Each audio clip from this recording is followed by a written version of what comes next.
Life Media, America's leading source for life improvement, presents Jim Rohn, Living an Exceptional Life.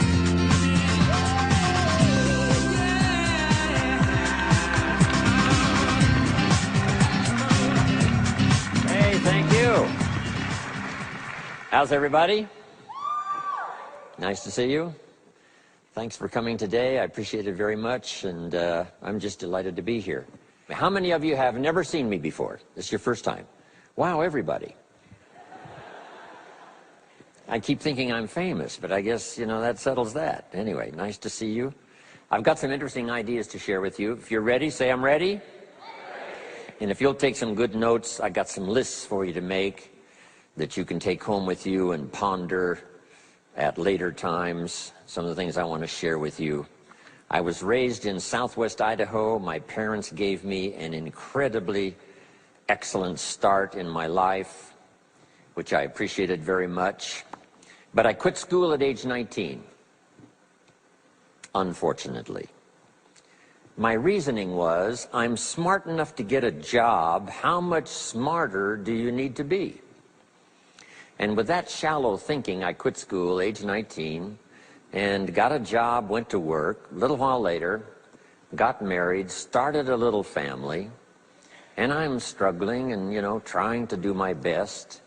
But it seems like each year I'm falling just a little bit further behind.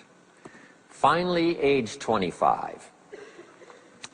The climax of my sort of weariness with where I was, not doing as well as I thought I should. I hear a knock on my door, and I happen to be home alone. When I opened the door, there was a little Girl Scout about this tall selling Girl Scout cookies. And she gave me the finest sales presentation I've ever heard. Girl Scouts around the world, no better organization. And we've got these cookies, only $2, several flavors. And with a big smile, she very politely asked me to buy. No problem, I wanted to buy. Big problem, I haven't got $2 in my pocket. Now, I'm a grown man, I live in America, I've been to 1 year of college, I'm married, I've got a family, and I don't have $2 in my pocket. And I didn't want to tell her that. So I did what I thought was next best. I lied to her. I said, hey, look, I've already bought lots of Girl Scout cookies. I've still got plenty in the house that we haven't eaten yet. And she said, oh, that's wonderful. Thank you very much. And she leaves. When she leaves, I say to myself, I don't want to live like this anymore. I mean, how low can you get lying to a Girl Scout? I mean, that's about as low as you can go. But I promised myself that day I was going to start my search of finding opportunity, finding somebody who could teach me and coach me on doing much better for myself and for my family and for my future. And shortly after that, I met a most extraordinary man, very wealthy, but a friend of mine said, you got to meet this man. He's rich, but he's easy to talk to. He's got a unique philosophy of business and life. And the more he told me about this man, the more I said, I've got to meet this guy. And shortly after that, I had a chance to meet him. Sure enough, when I met him, I was impressed. Obviously, he was rich, but he was friendly and easy to talk to. And I said to myself, if I could just get around someone like him, and if he would coach me, I would be willing to learn anything. I'd love to be like him. Well, my good fortune was he invited me to join his company, and over the next 5 years, my dream came true. He coached me and taught me how to turn my life from pennies to fortune. And he's not alive anymore, but I'd like to pay tribute to him one more time, Mr. Earl Schoaf, for the dramatic impact he had on my life, especially during that 5-year period. And so my whole life turned around. I made my fortune by the time I was 32, starting at age 25. And some of the ideas that I want to share with you today came from that 5-year experience. Then from there, I got into lecturing and giving seminars, and I've written a few books. And my career now spans about 41 years. But I'll never forget the impact this gentleman had on my life with a few simple concepts that totally changed my life, changed my future, and changed everything. Jim Rohn's view of the 21st century. Here's number one: unprecedented opportunity. We not only have begun a new century, century 21, it's a new millennium. A millennium is a 1,000-year period. We've had 6 so far. This is the beginning of the 7th millennium, and some scholars tell us that this could very well be an extraordinary time for the human race, this 7th millennium. And there's probably a lot of good reason that that is probably true. Unprecedented opportunity. We've now got the technology. We pick up a telephone now and talk to somebody on the other side of the world. Transportation now is so easy. I get on an airplane in Los Angeles, and 13 hours later, I'm in Tokyo. 5 meals, 3 movies, and you're there. I mean, you know, it's a simple deal. Anyway, we've got technology, we've got transportation, we've got all the rest, right? So this is going to be a time of unprecedented opportunity in every field you can imagine, every industry, every country. It's going to be the greatest period of opportunity time in the history of the human race, the 21st century, especially these opening years of the 21st century. So that's number one, unprecedented opportunity. Now here's the second note to take. Now also keen competition, because we now play the world game. And it's not just competition across the street and company to company and, you know, division to division and, you know, company to company. Now it's worldwide competition. A job now becomes available. Does it go to someone in Minnesota or someone in India? Worldwide competition. So now you've got to be ready to cash in on the opportunity, but you've also got to be ready for the competition. So I've got some interesting ideas on how to be prepared for both opportunity and competition in these opening years of the 21st century. Here's some of my best advice. Number one, you've got to have more than one skill. It's okay to have one skill, but I'm telling you, if you want economic safety for the future, especially this century, my personal opinion, you need more than one skill. We've seen people, right, the last 15, 20 years that only had one skill, worked for this company for a long time, the division the guy worked for got chopped, eliminated, now he loses his job. Now he tells us he's in economic distress. Why would that be? Simple answer, he only had one skill. So for economic safety for the future, my personal advice, you gotta have more than one skill. In fact, it led me to my first fortune, and that was learning more than one skill. I started learning these extra skills in Idaho, where I grew up. I knew how to milk cows, but it didn't pay very well. Then someone gave me this incredible advice. If you want to lay the foundation for a future fortune, you've got to learn more than one skill. And I started that process age 25. Here's the first one, and I started part-time, a little sales job that I got. A product that I believed in, learned how to present it well enough for somebody to say yes, gave excellent service so that that would lead to multiple sales, and this little extra part-time job in sales absolutely started multiplying my income. From milking cows, now I've got this ability now to start getting customers, keep them serviced, and make some money in this extra skill. So now I've got 2 skills, milking cows and finding customers. Here's the next skill I learned, just to give you a quick list. Next was finding good people. If you've got a little enterprise going and you need some people, you have to just go look for them. And when I learned this skill, finding good people for my little enterprise, I couldn't believe how it drastically changed my income. My income now starts to multiply, not just increase. So now I've got what? 3 skills: milking cows, getting customers, finding good people. I'm on my way. Here's the next one that paid me big money, in case you're interested, and that's organizing. Organizing simply means getting people to work together. Big challenge, but if you learn this skill, getting people to work together, they pay extraordinary money. Here's the next one that really increased my income substantially, and that's promotion and recognition. Rewarding people for small steps of progress. I mastered this one. And here's the philosophy behind it. Be so busy giving other people recognition, you really don't need it for yourself. I mastered this. Guess what it pays? Big money. Let me just give you one more, and it's in 3 parts. And that's communication. Learning to affect other people with your language. Of all the things not to be lazy about, it's language, because words can work miracles. And communication I found in 3 parts. Here's number 1, training, showing somebody how the job works. Showing somebody how the business works. We call that training. I got good at that. Paid big money. Here was the next one, teaching. Teaching people how life works. Teaching people how to set goals. Teaching how to become a leader, manager, entrepreneur. Stepping up to the higher opportunity and better challenge. This one paid me extraordinary money. But this one paid the best. Learning to inspire.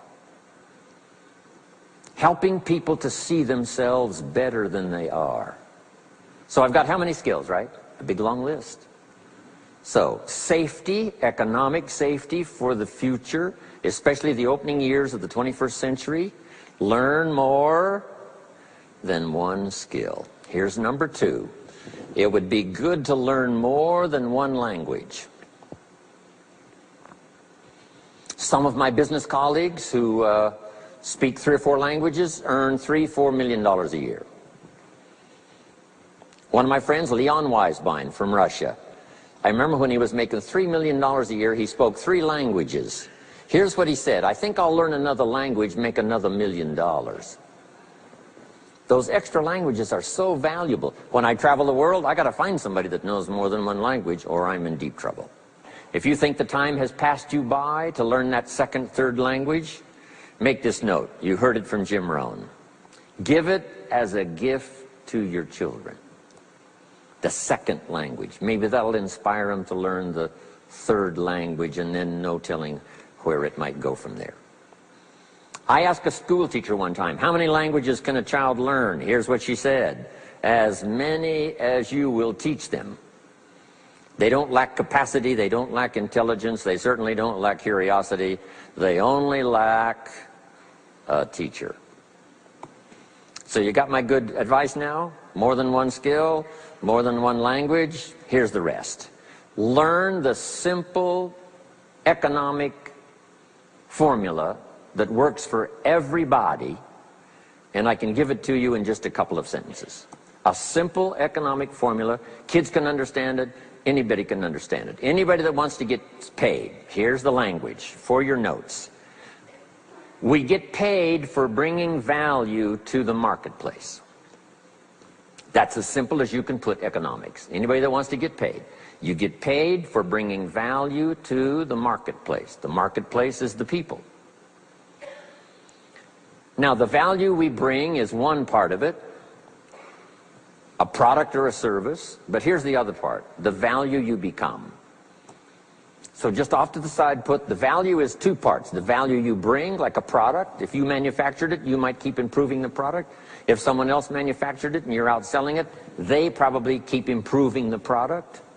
But this is the one you have to work on yourself. The value you become, like an entrepreneur, a leader, a teacher, supervisor, manager. What you become also pays much more than what you bring. Once I understood that, then here's what my mentor said. Go to work on yourself harder than you work on your job. If you work hard on your job, you can make a living. Then, he said, if you work hard on yourself, you could make a fortune. So I worked hard on my job and made a living, but I learned, starting with those extra hours per week, learning these extra skills, I started working on myself. And here's a philosophical phrase everybody should take home. Here it is. Success is something you attract by becoming an attractive person. Success is not something you pursue. It's what you attract by becoming attractive. By becoming attractive to the marketplace. What would do that? Multiple skills, multiple languages, and then some of the things I'm going to talk about the rest of the seminar. So, now what else would help you to be attractive to the marketplace besides more than one skill and more than one languages? I've divided it into five simple, basic fundamentals of ideas to ponder and think about that will increase your value to the marketplace. Could perhaps, like it did for me, multiply your income by 2, and then multiply it by 3, and then multiply your income by 4, and then by 5. And once you get there, it's not that difficult to multiply it by 10, because all you have to do is make sure you become more valuable and more valuable and more valuable. You don't have to work on the economy, because here's the first note. Each person's income is determined primarily by their philosophy, not by the economy. Once I understood that, then I said, well, I don't have to go to work on the economy. And the answer was no. You only have to go to work on yourself to make yourself more valuable. So now here's 5 things I want to share with you. And the first one is your personal philosophy.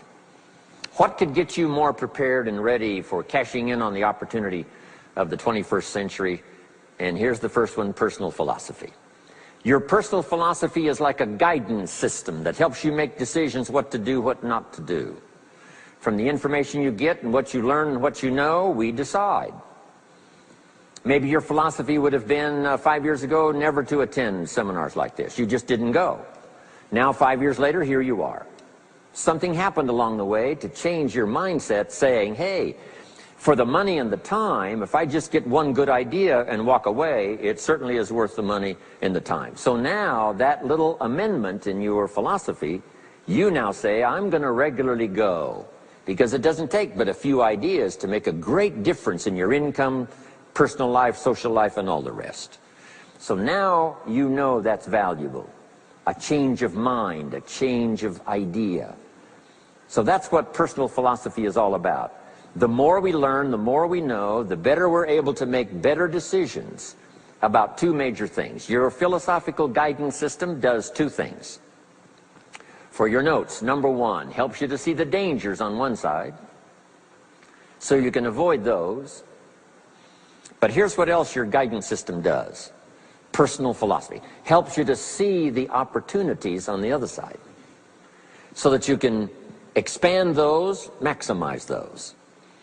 And here's what that's called. The game of life is to minimize the dangers and maximize the opportunities. And the more we know and the more we learn, the more experience we gather in sessions like this, from the sermon on Sunday morning to the books we read and all the rest, helps us to keep continually adjusting our philosophical guidance system so that we minimize more dangers, maximize more opportunities. That's really the game of life. I couldn't put it much more simply. So number 1, we're affected by what we know. Now, how do we know more things and learn more things that'll help us readjust our thinking so we can avoid the dangers, maximize the opportunities? Here's number 1, learn from personal experience. One way to learn to do something right is what? First do it wrong, right? Mess up, and then you say, wow, that was costly. I'm never going to do that again. So one way to learn to do it right, first do it wrong. Sometimes a negative experience turns out finally to be positive. They say if you survive your first heart attack, you may now live to be a very old person. Why is that? Well, that first heart attack, if you survived it, is called a wake-up call. And maybe the doctor said, one more of these and you're history. And you said, wow. And you make it for the health food store. And you start reading every book you can find on good nutrition, how to avoid another one of these heart attacks, and you start jogging and start walking and doing all of the stuff, and this total change of lifestyle could now save your life and cause you to live to be a very old person. Here's what my mentor said, that's some of the best advice I ever got. He said, Mr. Rohn, if you will change, everything will change for you. If you'll start making personal changes, your income will change, your health will change, your future will change, everything will change, if you're willing to start making the changes. So sometimes a negative experience now causes us to really make a sudden shift in our philosophical guidance system that says, hey, I'm never going to let this happen to me again. Fantastic. Now here's the next way to learn, and that is to learn from other people's experiences, whether they are negative or positive. It's too bad failures don't give seminars like this. Wouldn't that be good information? Now, we don't want to pay them, so they don't lecture. But their information would be valuable. If you know a guy that's messed up his life for 40 years, you have to say, John, would you spend a day with me? And I will bring my notebook and take good notes. A good-looking guy like you, beautiful family, every reason to do well, threw it all away. Teach me how for the last 40 years you messed it all up. And he tells you, and you take good notes. Learning from the negative side of someone's experience. If somebody tells me these eggs are rotten, I'm not going to make an omelet and try it, right? I'm just going to take their advice and their know-how. So, learn number one from your own experiences, learn number two from other people's experiences. And my mentor taught me to always keep a journal. Here's what he said, don't trust your memory. If you want to live a dynamic life, multiplying your income, multiplying your future, be a good student. If a good idea comes your way, write it down, then ponder it, then perhaps go do it. Okay. Now, your philosophy comes from what you learn, comes from what you know, comes from other people's experiences. 3 ways now to learn from other people. Here's number one, learn from what you see. One of the great watchwords of these early years of the 21st century, pay attention. If you just watch, you can pick up clues. Success leaves clues. And if you'll be a better observer of the winners and the losers, those that are doing well and those that are falling behind, and just take mental notes and good notes and say, I'm going to adjust what I'm doing based on what I see. Here's number 2. We learn so much from other people based on what we hear. Here's good advice on that. Be a selective listener. Listen to voices of value that have experience, ideas, reputation, something valuable to share. Now here's number 3. Read all the books. Now there's millions of books, so you can't read all the books. But make this note. Read all the books you need to read to make you as wealthy as you want to be, as healthy as you want to be, as prosperous, as productive, as unique a human being as you want to be. Read all of those books. Don't leave those books go unread. My mentor got me started on my library when I was 25. I got one of the best. If you saw my library, you would be impressed. I haven't read everything in it, but I feel smarter just walking in it, right? My library. I was smart enough to buy it all. Now I got to be smart enough to read it all. Now jot this down. When you do read, you have to sort through what you read and decide which is valuable to try. That's part of the process of learning. Gathering information and sorting through it. One, the information that would apply to you, and what you think would be valuable based on your current philosophical opinion. So read all the books. Our lives are greatly affected by what we learn and what we know.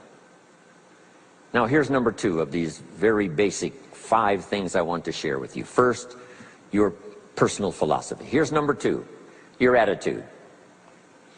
First, we're affected by what we know. When I talk to the kids in high school classes, college classes, that's the first thing I tell them. Get the information while you're here. Right? Nothing worse than being stupid when you get out of school.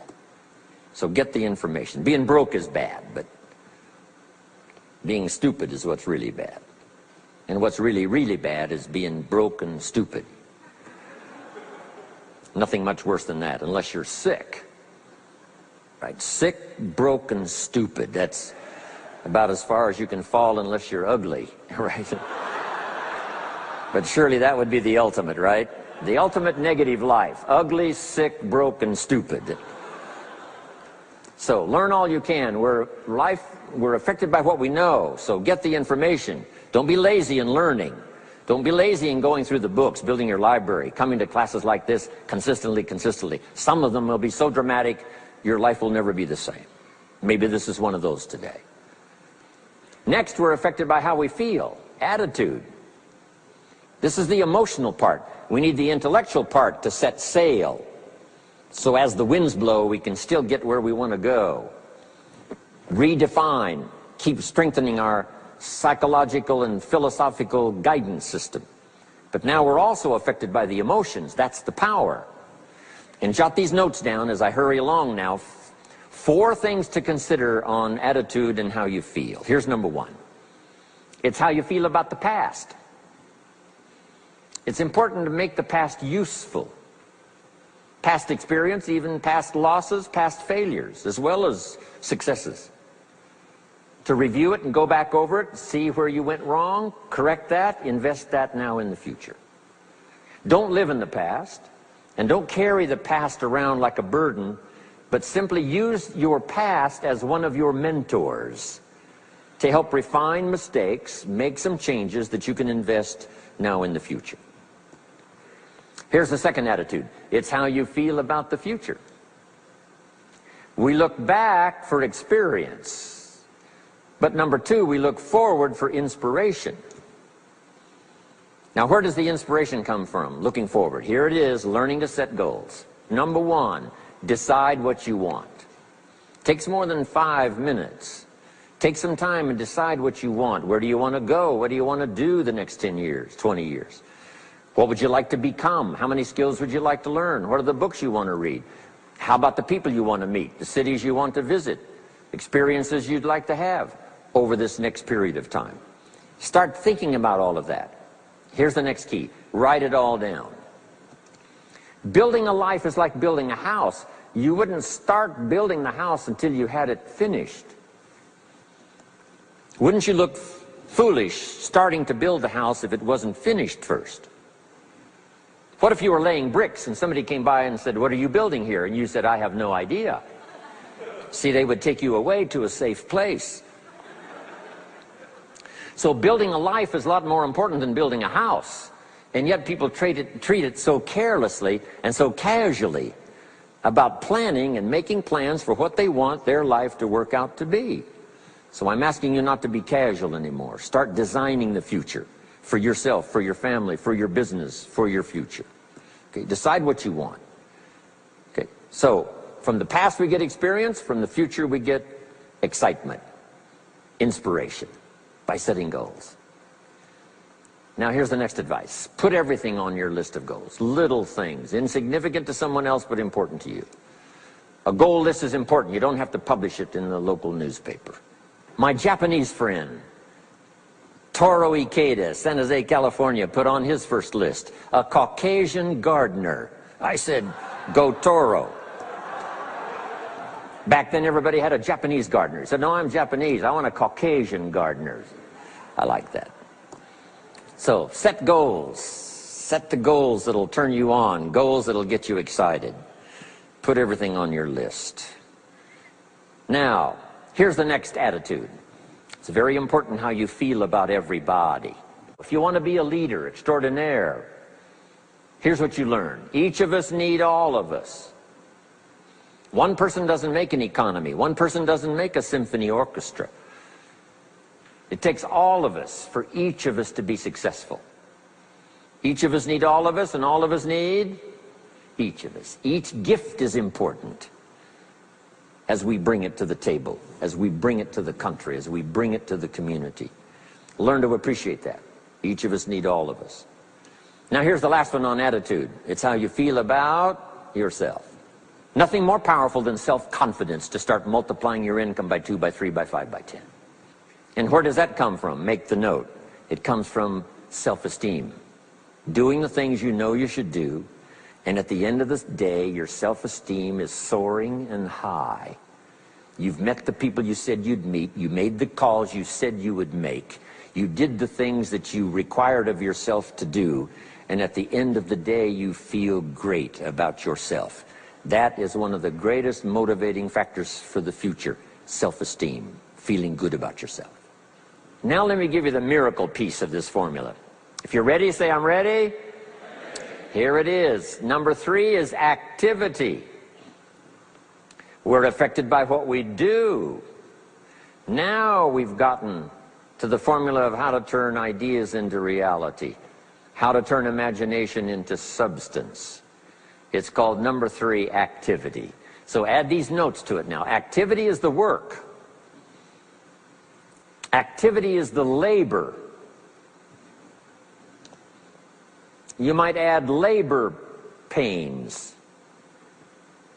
I'm short on personal experience here, but the mothers in the room would tell us that we know what that's all about. Labor pains. Why would an upcoming potential mother be willing to put herself through maybe a rather painful experience? She said, that's an easy answer. And it's for your notes. It produces new life. Why wouldn't she put herself to the labor? Now comes the miracle of new life. And whether it's new career life, or new business life, or new friendship life, or new married life, or new life of any kind, it has to come from the work. It comes from the labor. In fact, labor was so important. Here was the original formula for labor. If you have forgotten it, remind yourself. For your notes, 6 days of labor and what? 1 day of rest. Now it's important not to get those numbers mixed up. Why is that? Here's why. Why not 5-2? I don't know, maybe 5 and 2 would be okay. If God would have thought of 5 and 2, he might have made it 5 and 2. Right? You can't think of everything when you're putting one of these together. But maybe one of the reasons for 6-1, jot this down now. If you rest too long, the weeds take the garden. Not to think so is naive. As soon as you've planted, the busy bugs and the noxious weeds are out to take it. So you can't linger too long in the rest mode. You've got to go back to work. 6 days of work, then rest and spirituality and friendship and change of pace. And then go back over the last 6 days. What did I do? What did I miss? Who did I miss? What happened? So that I can invest those corrections in the next 6 days of higher productivity. Have you got that now? 6 days of work, 1 day of rest. Don't get the numbers mixed up. Activity. Now, activity finishes the miracle. Good question for your notes. How did this convention center get here? Let me give you the steps. Number 1, somebody saw it while the property was vacant. You say, well, how could you see a convention center if it isn't here? It's the only way it will be here. And somebody has to see it so clearly they can draw a picture of it, saying, this is the convention center. You say, no, it isn't there. They say, yes, this is the convention center. The artist's rendering shows you a picture of what isn't there. That's the beginning of imagination. So to turn nothing into something, here's what you do. Imagine the possibilities. That's why we recommend testimonials, for someone to say, hey, I started with pennies and I made a fortune. And when they finish, sometimes they say something like this: if I can do it, what? You can do it. And we start imagining the possibilities. Here's number 2. Have faith to believe that some of them are possible for you. And both imagination and faith are powerful forces. But we still don't have a hotel. We still don't have a house. Even though those are powerful forces, it is the beginning. Now, imagination and faith must be deposited in activity, or it is wasted. But the finishing touch of the miracle process is now, go to work. Go to work and build a better career. Go to work and build good health. You can't have good health without the work. When did we start hearing that phrase? No pain, what? No gain. You got to do the work. You can read all the books until you're wise. You can have faith and believe until it is extraordinary. But now you must go to work. And if you'll learn to appreciate the work that produces the miracle of good health, the miracle of a career, the miracle of a relationship, the miracle of a fortune. Only humans now can do this. The birds of the field can't do it. No other life form can imagine and create something from nothing. Have faith and then build it and make it real. Only humans. It's an extraordinary gift. Depends on how often you use it. So number one of the ideas I wanted to share with you to make this an extraordinary opening year century for you is philosophy. We're affected by what we know. Second is attitude. We're affected by how we feel. Third is activity. We're affected by what we do. Now here's the final two pieces. Number four, learn to measure progress. Once you've set up a project now, you want to turn nothing into something, now you must measure your progress. How are you doing? Here's how we teach it to our children. Life expects us to make measurable progress in reasonable time. Measurable progress in reasonable time. That is the game of life. So part of it is not just to set up the proposed project, but as we start working on it, we start measuring how we're doing. Now first, what is reasonable time? You can't ask someone every 5 minutes, how are you doing now? See, that's too soon. Guy says, I haven't left the building yet. Give me a break. Now, we can't wait 5 years. That's too long. So there's reasonable time. So make this note now. What is reasonable time? One, at the end of the day. A conversation a father should have with his daughter today, because the magic is there. If he waits till tomorrow, the magic may be gone. Today. Next is a week. Make that note. Usually, we get paid by the week. Somebody adds up our value to the marketplace, out comes the check. The next week, somebody adds up our value to the marketplace, out comes the check. What I learned to do is to change my value to the marketplace so the check kept getting bigger and bigger and bigger. I didn't have to change the economy, I only had to change myself. Measure your own progress. Success is a numbers game. We demanded of our children, how many years do you want your child to spend in 4th grade? Approximately. About 1 year, right? You say, well, if they're nice kids, would you give them 3 or 4 years? You say, no. This is not a nice game. This is getting ready for the future. This is getting ready for the challenges and the opportunities. You can't linger in 1 grade more than 1 year. Now make this note. The same should go for us as adults. Don't linger more than 1 year in 1 grade of learning. Adult, management, entrepreneurship, leaderships of all kind. Keep up the pace of learning. Okay. The numbers. Measure. Count. Now here's the key. Face the truth. If you're only making this much progress, you know, there's no use trying to kid the world, no use trying to kid anybody else, and especially don't kid yourself. If in a period of time you've only made so much progress, you just got to swallow hard and say, this is the truth. I've got to face it. Now, what could I do to start increasing my progress and make my health better, make my income better, make my investments better, make my value to the marketplace much better, get busy learning the 2nd skill and the 3rd skill and the next language and the next language to increase my value. I got to get busy and do that. See if you will do that. I promise you, one of the greatest motivating factors in the world is progress. And if you'll measure it, you'll get excited. Now here's number 5 of the 5 major things I wanted to share with you. to make these opening years of the 21st century really pay off for you. And here's the word, lifestyle. Learning to live well, because the ultimate essence of life is not a Ferrari. The ultimate essence is not a home. The ultimate essence is not a bank account. It's not $1 million. It's not a fortune. Here it is. The ultimate essence of life is learning to live a good life. That's the key. Whether you have modest resources or whether you have mega millions, either way, the real key is learning to live a good life. And so in my closing 5 minutes, let me give you what I think is a good list. Now, this is the short list. In other presentations, I cover a longer list, but this is called Jim Rohn's short list for living the good life. Here it is. Number 1, productivity. You really won't be that happy if you don't produce. And here's the next bit of advice on that. Produce to the max if you possibly can. To produce a little is okay.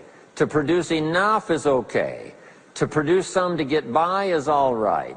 But why not try productivity to the max? Andrew Carnegie, who built the steel industry back in the 30s, here's what Andrew said. I'm going to spend the first half of my life accumulating money. I'm going to spend the last half of my life giving it all away. He got so inspired by that goal that the first half of his life he accumulated $400 million, which back in the 30s was a lot of money. A mega fortune. Guess what he did the last half of his life? He gave it all away. I got a good question for you as we close. Here's the question. What's got you turned on? What's got you up early? What's got you eager to face the day? What's got you inspired to learn the extra skill, put in the extra time, go the extra mile, learn how to work with people, guarantee your future? Good question. Here's number 2, good friends. You got to have good friends. The best support system in the world is good friends. Collect and nourish those as priceless. Good friends are those wonderful people who know all about you and still like you. Those are good friends. Here's number 3, your heritage. What's made America so unique among all the nations of the world and the greatest experiment in the history of the world? And that is the depository of gifts that have come to America over the last 300 or 400 years.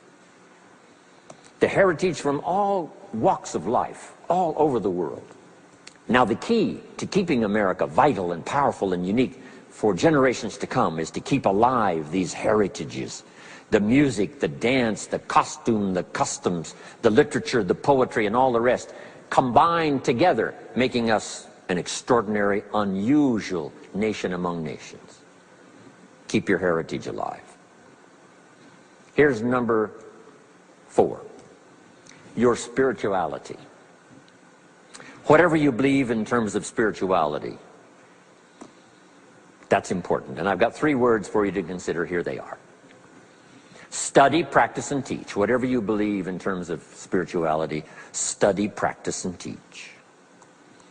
Don't leave your spirituality unstudied, don't leave it unpracticed, and don't leave it untaught.